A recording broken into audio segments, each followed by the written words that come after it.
करीन ने लियन से कहा कि जब आप श्योर ना हो तब आपको जो सही लगता है वही आपको करना चाहिए। लियन सोचती है कि हाँ सही कहा, मैं सब कुछ ओरिजिनल स्टोरी के हिसाब से चलने देना चाहती थी और एबल को अपने से दूर कर रही थी।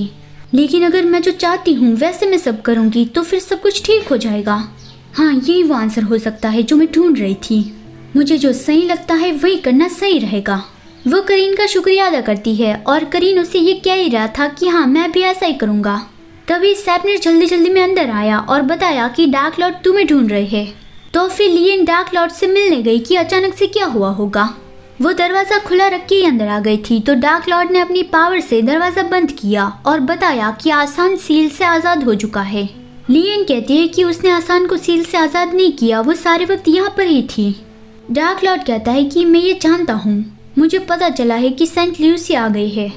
लियन कहती है कि देखा, मैंने कहा नहीं था कि मैं वो नहीं हूँ। डार्क लॉर्ड उसके लिए उससे माफ़ी मांगता है और लियन कहती है कि क्या आप वो प्रॉमिस के हिसाब से वापस जा सकती है। डार्क लॉर्ड थोड़ी देर के बाद कहता है कि हाँ ठीक है। लियन कहती है कि सज़ा ने जो स्टिक्स की रेत खड़ी वाला मैजिक लगाया है उसे भी हटा दे। डार्क लॉर्ड कहता है कि मैंने पहले से ही उसे ये कह दिया है। लियन समझ गई कि डार्क लॉर्ड बहुत ही परेशान लग रहा है क्योंकि अब आसान वापस आ गया है। तभी उसने डार्क लॉर्ड के हाथ पे काफ़ी सारे लाल धागे देखे। डार्क लॉर्ड का हाथ जल गया था। लियन उसके लिए वरीड हो गई, लेकिन डार्क लॉर्ड ने कहा कि ये कुछ भी नहीं है। लियन ने पूछा कि ये कैसे हुआ तो डार्क लॉर्ड ने बताया कि एक बेवकूफ़ की तरह मुझे लगा कि मैं थोड़ी धूप सेक लेता हूँ। लियन सरप्राइज रह गई कि डार्क लॉर्ड और वो ऊपर की दुनिया में गए थे जहाँ पे सनलाइट होती है और वो उसे पूछते हैं कि क्या उसे वहाँ जाके बेहतर लगा या नहीं। डार्क लॉर्ड बताता है कि तुम देख ही सकती हो, मुझे ये सारी चोटें ही मिली।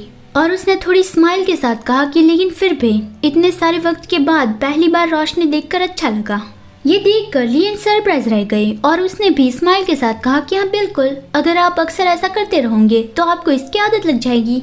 फिर वो रिस्पेक्टफुली उसे गुड बाय कह के जाने लगी और कहती गई कि प्लीज अपना ख्याल रखना। बाहर बारिश हो रही थी और लियन खुश थी कि अब वो यहाँ से वापस जा सकती है। तभी अचानक से सज़ा लियन के पीछे अपीयर हुआ तो लियन की तो डर के मारे जान निकल गई। सज़ा कह रहा था कि कितनी अजीब बात है, मेरी गट फीलिंग्स तो कभी फेल नहीं जाती, लेकिन बुरा हुआ कि तुम सेंट नहीं हो। लियन गुस्से से कहती है कि मैंने कहा था कि मैं वो नहीं हूँ।